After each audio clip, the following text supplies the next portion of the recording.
Hola, ¿qué tal? Este trabajo procura hacer un abordaje de segunda instancia respecto del pensamiento y la obra compositiva de Goriun Aharonian. A la música de Aharonian se la suele asociar con una estética denominada minimalismo latinoamericano o también minimismo. A ese estilo se le suelen adjudicar rasgos de austeridad y simplicidad en la construcción y en la selección de los materiales musicales que emplea, y también en el hecho de que sean la repetición y las mínimas variaciones los principios generadores de forma más usuales y más relevantes. También vamos a mencionar que son composiciones que tienden a ser breves si las comparamos con el minimalismo clásico norteamericano, y que hacen un uso extensivo del silencio como elemento estructurante. Y en general, también a diferencia del minimalismo norteamericano, hay una búsqueda de evitar cualquier percepción de automatismo en los procedimientos compositivos. En el Río de la Plata, puntualmente, el minimalismo o el minimismo, como querramos decirle, son quizás una consecuencia y una reacción a la imposición por parte de las dictaduras de la década del 70 y 80 de las corrientes nacionalistas reaccionarias, o bien la imitación de los modelos, entre comillas, universalistas extranjeros como únicas tendencias válidas para la creación musical de tradición escrita. Todas las corrientes previas a la dictadura o a las dictaduras que procuraban ejercer tendencias críticas hacia la dependencia cultural latinoamericana, durante las dictaduras, dice Eduardo Herrera, tienden a retraerse hacia posiciones intimistas, ¿sí?, subjetivistas, emocionales, una suerte de exilio interno al que podríamos asociar con lo que Frantz Fanon ya en la década del 60 había denominado el trastorno mental del intelectual colonizado, ¿sí?, desde la teoría de la dependencia. Quizás también podríamos relacionar esa situación con lo que Gómez y Mignolo llaman la herida colonial en el ámbito estético en Latinoamérica. Ante esa situación, para Aharonian, el minimalismo aparece como una herramienta de resistencia. En primer lugar, porque se trataba de un lenguaje actualizado, de una tendencia novedosa, y eso le permitía mantenerse en contacto con compositores ligados a posiciones de izquierda por fuera del Uruguay en el resto del mundo, así notablemente Louis Andriessen. Y por otro lado le permitía también salir del corsé binario y de lo que él va a considerar una suerte de falsa polémica entre nacionalistas y universalistas. Lo común que tienen el nacionalismo y el universalismo, más allá de sus diferencias de lenguaje musical y de planteamiento estético, es un muy poco disimulado desprecio por las producciones musicales híbridas o las juxtaposiciones estilísticas y por el uso de materiales más bien reiterativos, repetitivos, ¿sí? Entonces, Lugones, teórico del nacionalismo por excelencia en Buenos Aires, va a criticar al tango, por ejemplo, por su carácter mulato, y Juan Carlos Paz lo va a criticar por su carácter monocorde, repetitivo, frustrante, etc. Entonces lo que vemos es que para Jaronian esas hibridaciones, esas yuxtaposiciones, él lo llamaba mestizaje, hoy quizás ese término no esté tan en boga, y el carácter repetitivo de esas músicas que lo rodeaban va a ser precisamente aquello que va a rescatar de esas tradiciones locales. Entonces la hibridación, la yuxtaposición de estilos y también el basarse en repeticiones o mínimas variaciones va a ser un medio para desarticular esa controversia entre nacionalismos y, entre comillas, obviamente, universalismos. Si el nacionalismo se enfoca en su poética en la expresión de paisajes y considera la música popular como una referencia pintoresquista, exótica, el universalismo se va a focalizar en la expresión de ideas abstractas y la música popular en su lenguaje va a estar lisa y llanamente ausente. El minimalismo de Jaronian, en cambio, va a procurar establecer una poética que se enfoque en la alteridad de un compositor de formación académica como él respecto de las músicas que lo rodean. Y la música popular va a estar presente en su obra a la manera o de pseudocitas o en los principios constructivos, ¿sí? En la factura, en la hechura musical propiamente dicha. Entonces ahí podemos ver algunos ejemplos, como el famoso Gente, quizás su obra más conocida de su última etapa compositiva, ¿sí? Si miramos los compases 51-62 vamos a notar una rítmica que podemos asociar a las rítmicas de origen afroamericano del Río de la Plata, así con las síncopas.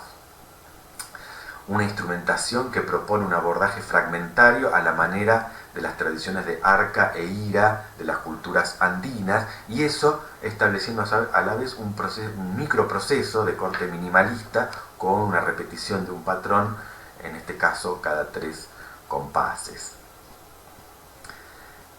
En otro segmento de la misma obra vamos a ver que se trata de la alternancia de 2 ataques, uno un bicordio con las notas sol y si, el otro un tetracordio con los sonidos mi, fa sostenido, la y do, y vamos a ver que siempre el primer ataque está modificado a razón de una o eventualmente 2 semicorcheas, y el segundo ataque modifica su duración de modo tal que la duración total del segmento siempre se ve alterada a razón de 8 o 16 semicorcheas, pero el patrón que se establece no conduce a nada, no establece transición alguna. Nunca sabemos exactamente cuándo va a haber una repetición exacta, cuándo va a haber una mínima variación, ¿sí? Como podemos ahí ver en el cuadro.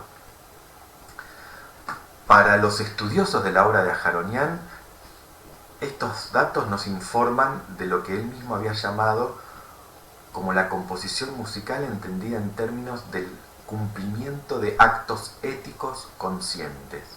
En tal sentido, la ética compositiva, que a Jaronian toda su vida declaró como un rasgo, una búsqueda propia, se aparece como una búsqueda de una identidad musical latinoamericana y que se expresa, como dice Facundo Bamonte, en una secuencia racional de principios y acciones que derivan de un deber ser, ¿sí? Como un imperativo.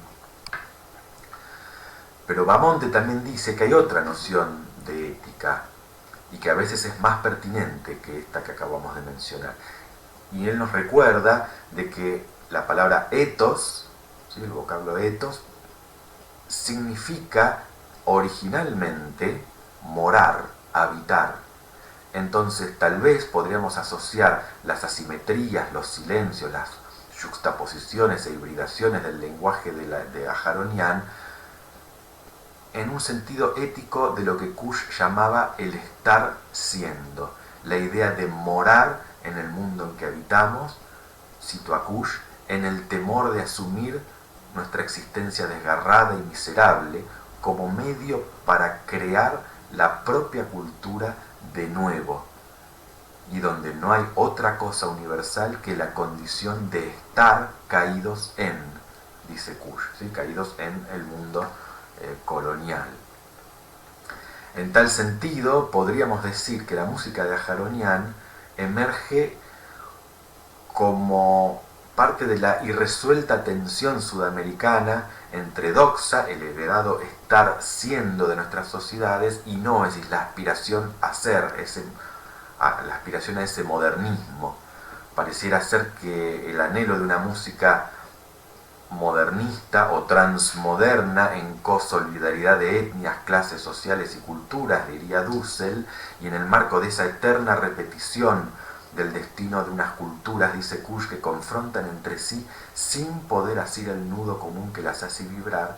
Bueno, todo eso pareciera dar cuenta de las preocupaciones de Ajaronian, de ese mundo de los cada días, como él mismo les decía, que lo rodeaban. Bueno, muchas gracias y luego podemos debatir. Adiós.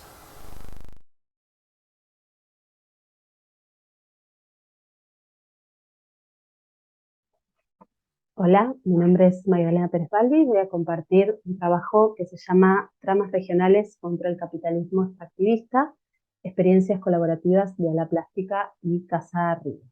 Para eso voy a compartir una pequeña presentación. Ala Plástica fue un colectivo que inició su trabajo en 1991, integrado por Alejandro Meitin, Silvina Babich y Rafa Santos, y en las primeras acciones ya se ubicaron en los márgenes del cuadrado fundacional de La Plata, teniendo como base de operaciones, digamos, el zoológico. Y las primeras intervenciones ya problematizaban la relación entre una naturaleza domesticada, racionalizada, en su inserción del trazado urbano. Ese territorio de acción rápidamente se expandió a la costa de Punta Lara, a la zona de Berisso y Ensenada, y luego Magdalena, comprendiendo el estuario sur del Río de la Plata, como se puede ver en este diagrama hecho por la propia Ala Plástica.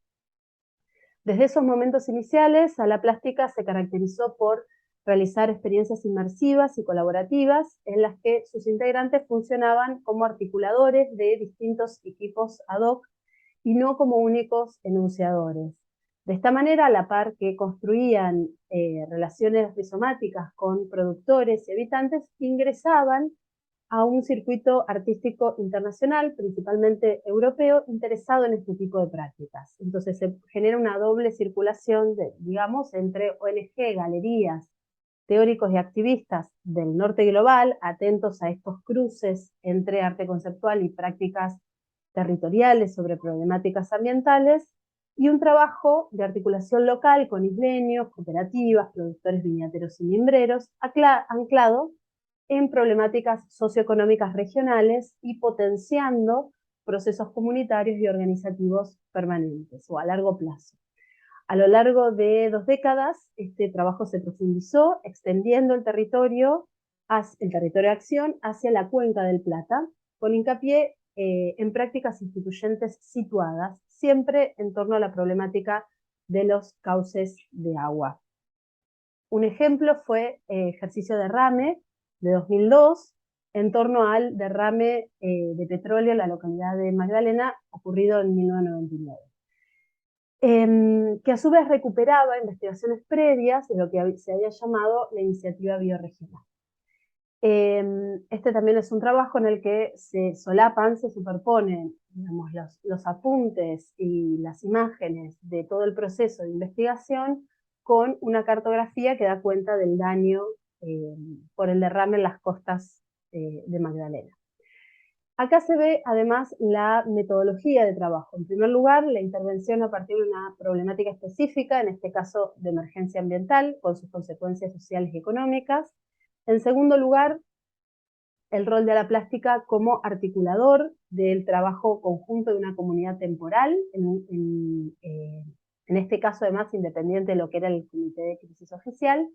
Y por último, las estrategias comunicativas, expositivas, de divulgación de los resultados de esta investigación-acción y de la iniciativa en la que se enmarca. Una de las últimas experiencias de Ala Plástica como tal fue las cuencas como laboratorios de gobernanza en 2014. en las que artistas nacionales e internacionales, junto con teóricos y activistas que trabajan en prácticas territoriales en cuencas hidrográficas de América y Europa, desarrollaron durante 2 semanas acciones dialógicas ligadas a contextos sociales organizados en estos nodos: nodo Cava, nodo La Plata, el nodo Cava con el subnodo Delta y el nodo Rosario con el subnodo Victoria. Que por supuesto esto tenía toda una trama de diálogos y de trabajo previo.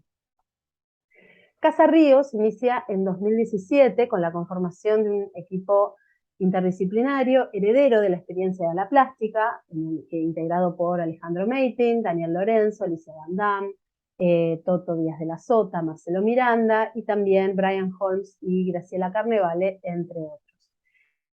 Casa Río, como decía, recoge el historial de trabajo de Ala Plástica, sus relaciones, sus complicidades previas, los diálogos, también los saberes y las experiencias acumuladas. Y una de las principales actividades fue Territorios de Colaboración, realizado en 5 campañas entre fines de 2018 y principios de 2019, retomando un poco el trabajo de cuencas como laboratorios de gobernanza. Los videos, las entrevistas radiales, los registros fotográficos y, digamos, las reseñas de las actividades funcionan, de estas campañas, funcionan como un material de difusión de las distintas problemáticas, pero también de las organizaciones que se nuclean en torno a estos problemas. Este proyecto se amplía constantemente con distintos materiales e incluso digamos, la última acción fue en agosto de este año, realizada por Ale Meiting y Brian Holmes. Las preguntas fundamentales que atraviesan a ambos colectivos son: ¿quién diseña a los territorios y para quién se los diseña? Entendiendo al capitalismo transnacional como una fuerza que define no solo los espacios, los límites, las vías de circulación, sino también las narrativas ligadas a estos espacios. Por ejemplo, y este es un caso largamente trabajado, mencionado para la plástica y por Alejandro Meiting, la de la República Unida de la Soja, imagen publicitaria de Syngenta, que traduce los flujos del capital de la explotación sojera en una reterritorialización que precisamente anula o traspasa los límites de los Estado-nación actuales. En los últimos años se ha puesto en agenda, además, el tema de la hidrovía Paraguay-Paraná. Sepamos que el nombre de que este nombre en realidad pertenece a una sociedad anónima que se componía hasta el año pasado por la empresa belga Jean de Null y la argentina MEPA. De esta manera se ha naturalizado nombrar a parte de la cuenca del Plata a partir de su concepción como una autopista fluvial destinada a la exportación mayoritariamente de granos. El trabajo tanto de Ala Plástica como Casa Río hace foco en las experiencias bioculturales en torno al río que de cierta manera desanudan, desarman y preceden estos imaginarios extractivistas, por lo menos los imaginarios extractivistas contemporáneos. ¿Cómo se realizan estas estrategias? Una de ellas es a partir de la construcción cartográfica en conjunto con la activación territorial. Esta activación no implica en ningún caso la acción como artista paracaidista que busca registrar y representar desde una mirada externa, sino como acciones inmersivas que implican un diálogo, una construcción conjunta y sobre todo un tiempo. Lo artístico no reside en una producción final que pueda encuadrarse en un género artístico, sino en la capacidad de articular preguntas y atravesar espacios de investigación-acción desde una condición extradisciplinar, a decir de Holmes. Lo sensible entonces no será una capacidad suprahumana de un artista de miurgo, sino un potencial para articular distintos recursos y herramientas de conocimiento y producción. En esta línea, Casa Río está trabajando con el concepto, sobre todo, y el eje de los corredores bioculturales. ¿Qué es un corredor biocultural? La interconexión de ecosistemas para permitir la continuidad de los procesos ecológicos como el intercambio genético, la evolución, la migración y la repoblación. Pero el corredor implica también conocimientos, creencias, prácticas que se ponen en juego en un tejido simbólico biótico en el que la historia, la memoria y las expresiones culturales también son dimensiones del territorio.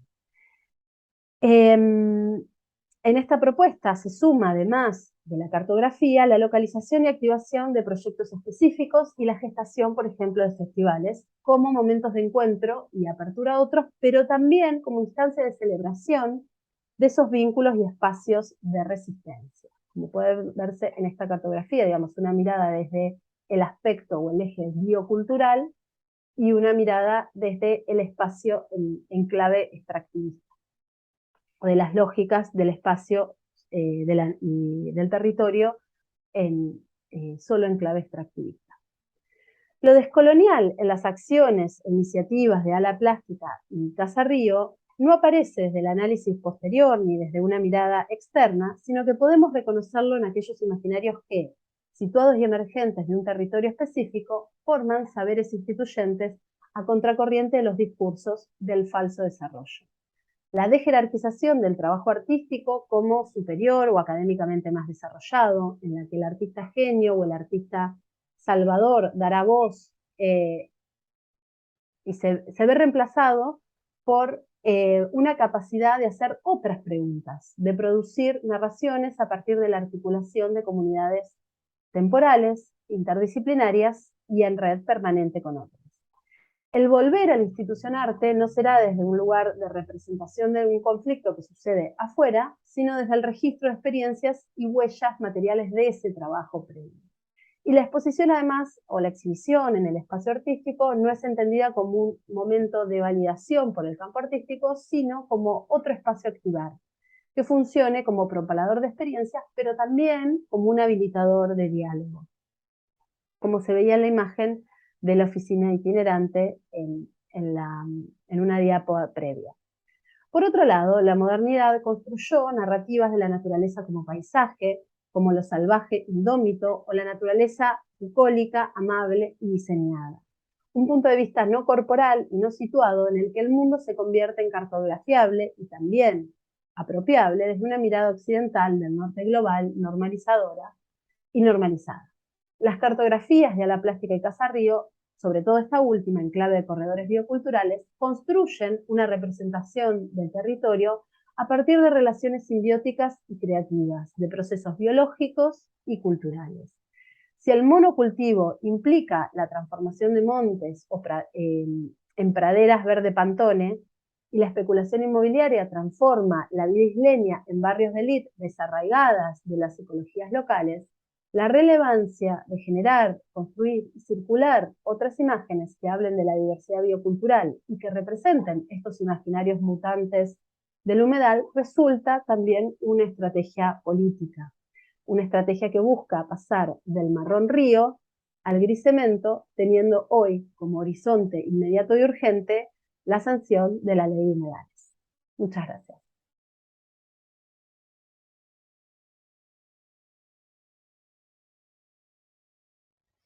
Olá, meu nome é Marília Signani e eu vou apresentar o meu trabalho enquanto artista e pesquisadora desde o Brasil, né? Que eu vou trazer a liberação da esteses através do pensar por imagens. Antes de tudo, eu acredito que é importante que eu fale que o que me motiva a escrever e produzir arte na perspectiva decolonial é o fato de que eu sou filha de pai boliviano, neta de Aymara por parte de pai, né? E por parte de mãe eu também sou brasileira. Visto isso, eu estou situada entre duas fronteiras. Uma é aquela do saber hegemônico, eurocêntrico, em que se acredita nesse universalismo, né? E a outra é a dos saberes ditos populares, que são aqueles saberes situados na exterioridade cultural do sistema e que é produzida pelos povos oprimidos. Quando eu tomei consciência, né? Quando eu iniciei o processo de tomar consciência dos vazios e das feridas coloniais em mim, eu comecei a produzir imagens que iam contra as noções de belo impostas pela estética dominante. Então, é, eu produzia imagens que demonstravam o vazio, a tristeza, a opressão refletida no meu corpo, como a gente pode ver nessa imagem aqui, que eu vou me trazer, né? Fiz um autorretrato e a partir de mim, né, que eu considero o coração ali, né, como aquele que guia, né, para representar também a sensibilidade. E eu apresento essa ligação com os meus ancestrais. Só que nessa imagem eu só vou apresentar a minha família materna. E aí eu acho interessante também falar que o vermelho ele vai representar o sangue derramado no processo de colonização da América Latina, como uma violência, mas também aparece como algo que me liga também aos meus ancestrais e antepassados, né?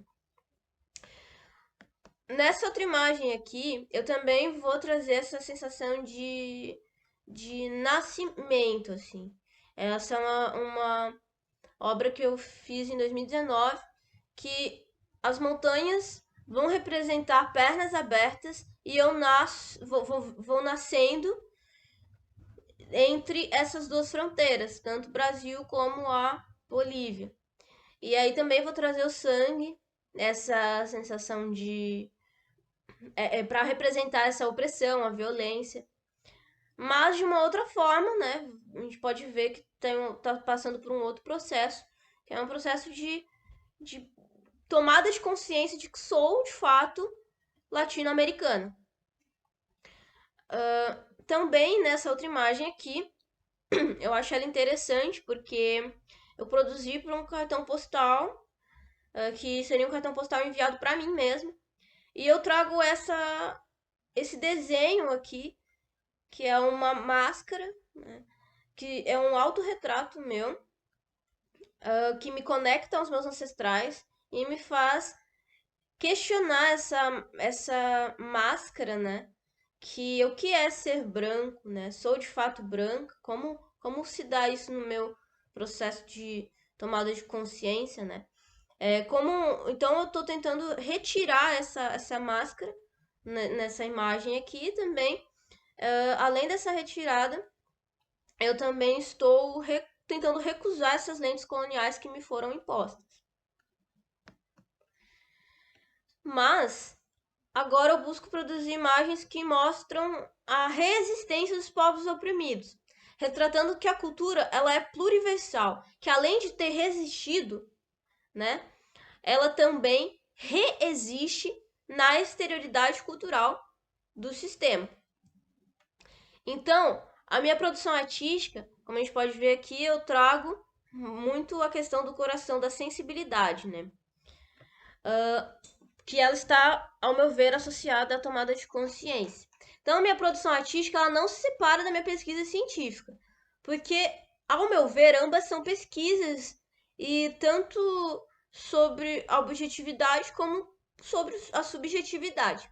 Então, quando eu produzo imagens, eu parto desse meu local de inserção de brasileira que reflete sobre as feridas coloniais que existem no meio em que eu estou inserida e também existem em mim, e que também são feridas coloniais que dividem o saber, dividem a estética e o mundo também, em dicotomias que são hierarquizadoras.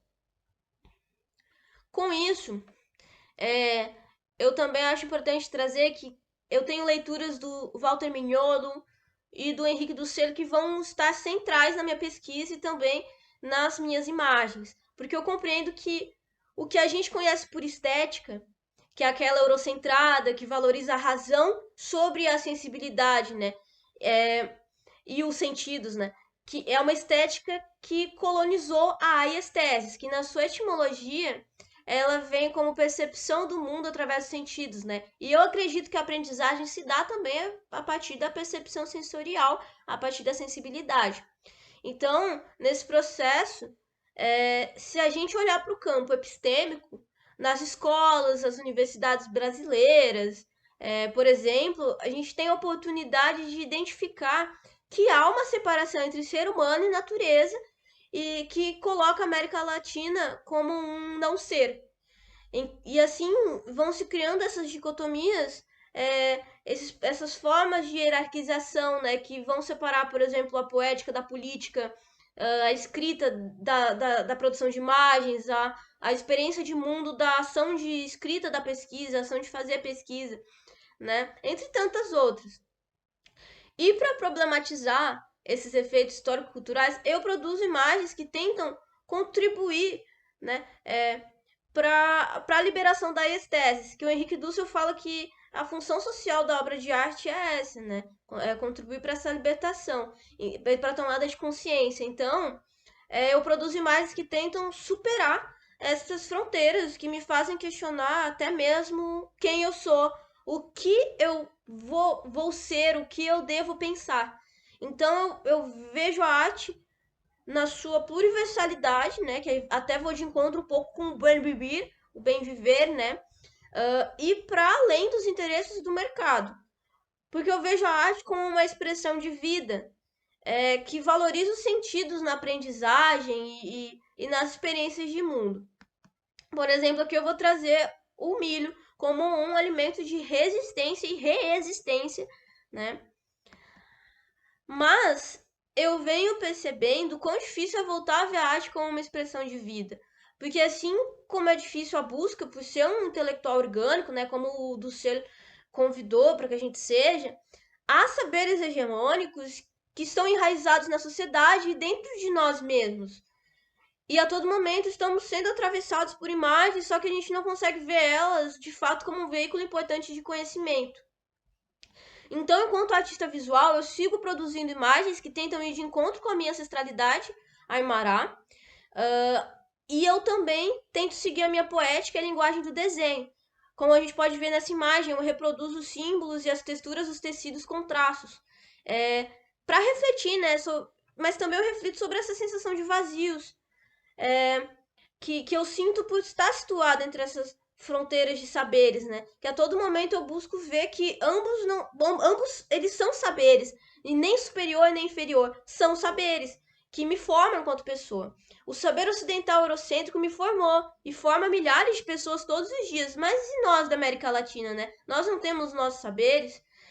Então eu venho trazendo nas imagens esses processos subjetivos e objetivos para tentar provocar essa reflexão.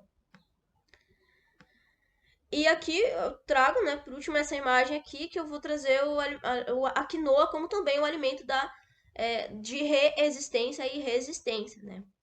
Para a gente pensar sobre esses processos de enquanto a América Latina ela é explorada. E aqui estão as referências, que vou trazer desde do seu até agora Anzaldúa, entre outros.